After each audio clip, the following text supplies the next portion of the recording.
नमस्कार, स्वागत आहे आपल्या युट्यूब चॅनलवरती। या व्हिडिओमध्ये why string buffer is mutable.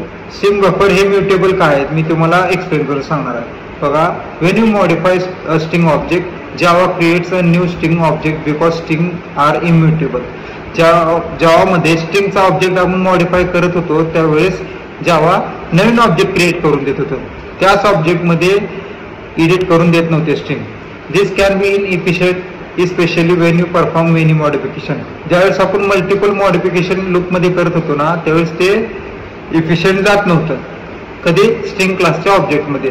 String buffer is designed to handle such situation efficiently by allowing in place modification, reducing the overhead of the creating new objects। बघा, simple भाषेत सांगायचं झालं तर स्ट्रिंग बफर हे design केलेलं आहे। कशासाठी design केलेलं आहे? मॉडिफिकेशन, अपडेशन साठी हे डिझाइन केलेलं आहे। काय मॉडिफिकेशन? स्ट्रिंग मॉडिफाय करण्यासाठी किंवा अपडेट करण्यासाठी, स्ट्रिंग अपेंड करण्यासाठी आपण स्ट्रिंग बफर हे यूज करत असतो। स्ट्रिंग बफर मेंटेन्स अन इंटरनल कॅरेक्टर अरे। स्ट्रिंग बफर काय क्रिएट करते? इंटरनल कॅरेक्टर अरे मेमरी मध्ये क्रिएट होतो। ज्यावेळेस स्ट्रिंग बफरचा ऑब्जेक्ट क्रिएट होतो ना, आपण करतो ना, त्यावेळेस मेमरी मध्ये कॅरेक्टर अरे क्रिएट होत असते। where the characters of the sequence are stored. This array can be directly modified using various methods provided by the string buffer. String buffer through ज्या काय प्रोव्हाइड केलेल्या मेथड आहेत ना त्या मेथड्स थ्रू आपण ते अपडेट करू शकतो। तर कोणकोणत्या मेथड आहेत तुम्हाला पण सांगितलेलं आहे मी अगोदर। कोणकोणत्या? रिप्लेस, डिलीट, अपेंड, इन्सर्ट, ह्या सगळ्या मेथड थ्रू आपण काय करू शकतो? ते स्ट्रिंग अपडेट करू शकतो। स्ट्रिंग बफरचा ऑब्जेक्ट आता एक्झॅक्ट एक्झाम्पल थ्रू मी तुम्हाला दाखवतो की स्ट्रिंग बफर हे म्युटेबल कसं असते ते। बघा, मी तो ऑब्जेक्ट क्रिएट केलेला string buffer ESB is equal to new string buffer आणि मी ह्यात काय करतोय? काय स्टोअर करत नाही। ज्यावेळेस मी असा ऑब्जेक्ट क्रिएट करतोय त्यावेळेस मेमरी मध्ये एक्झॅक्ट स्पेस कसा क्रिएट होणार आणि हे ESB आहे ना, हे काढून टाकतो मी। हे ESB कुठं स्टोअर होणार आहे? ESB काय? रेफरन्स आहे। ते बघा कुठं स्टोअर होतंय? हे आपली मेमरी, लक्ष द्या इकडे स्क्रीनवरती।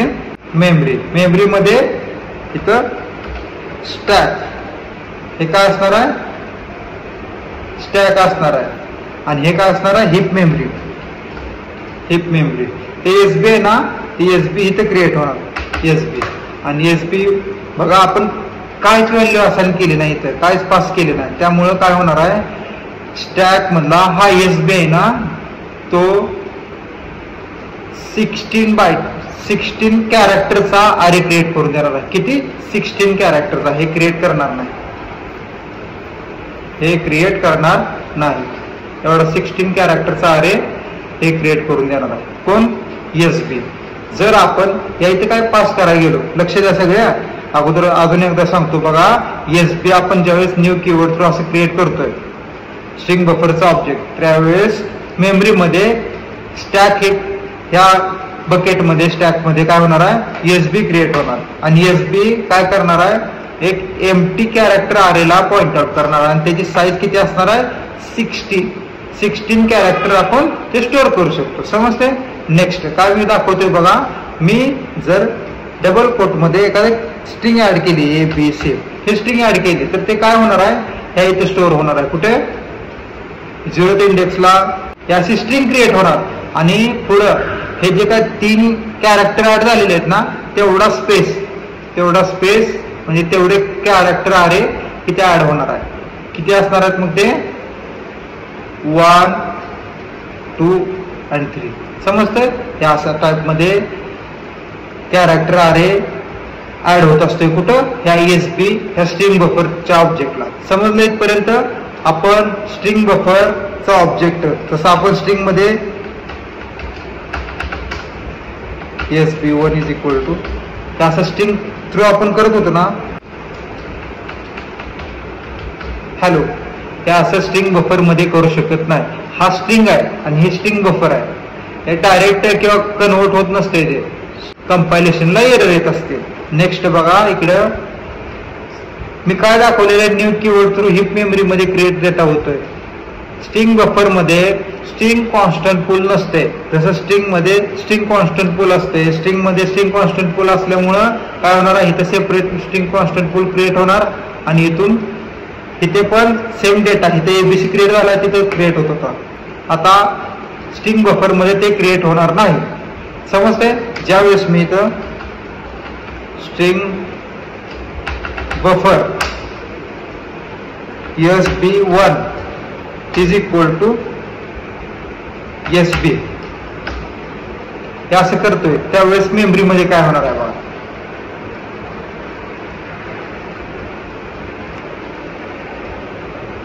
SB1 हे इथे क्रिएट होणार आणि हे कशाला पॉइंट आउट करणार आहे? या अरेना. कारण आपण काय केलेलं आहे, हे SB1 मध्ये असाइन करणार आहे. इथपर्यंत समस्या सगळ्यांना कन्सेप्ट एवढी समजून घ्या. माझा सिनेरिओ काय ते SB क्रिएट केलं, परत SB1 ला SB असाइन केले, दोन्ही पण इथ मेमरी मध्ये एकाच डेटाला पॉइंट आउट करते. पुढे काय करतोय मी बघा, SB is equal to SB dot append हे ऑपरेशन परफॉर्म केलं, DEFG हे काय, ही एक प्रकारची स्ट्रिंग आहे ना, मी अपेंड केली कुठं, या SB स्ट्रिंग बफरच्या ह्या मेन ऑब्जेक्टला मी अपेंड झाली.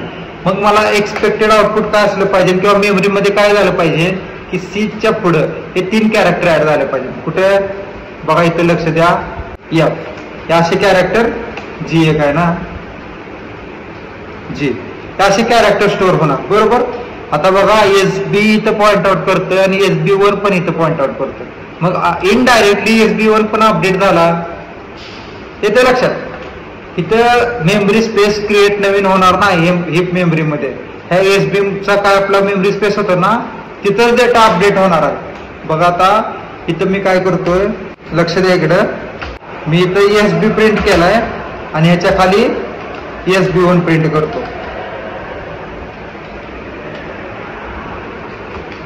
आणि प्रोग्राम रन करतो. बघा काय आउटपुट येते, ABC आणि सेमच मी ह्याच्या खाली इथं काय केलं आपण, फक्त SB अपडेट केलाय. काय अपडेट केलाय,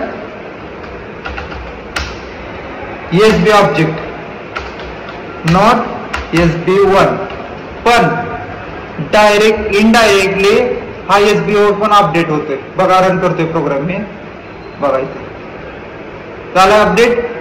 त्यामुळं स्ट्रिंग बफर हा इम्युटेबल आहे. इम्युटेबल कसं आहे समजलंय बघा, खूप सोपी कन्सेप्ट आहे. ऑब्जेक्ट क्रिएट केल्यानंतर हिप मेमरी मध्ये स्पेस क्रिएट होतोय आणि तिथंच त्याच स्पेस मध्येच डेटा अपडेट होत जातोय.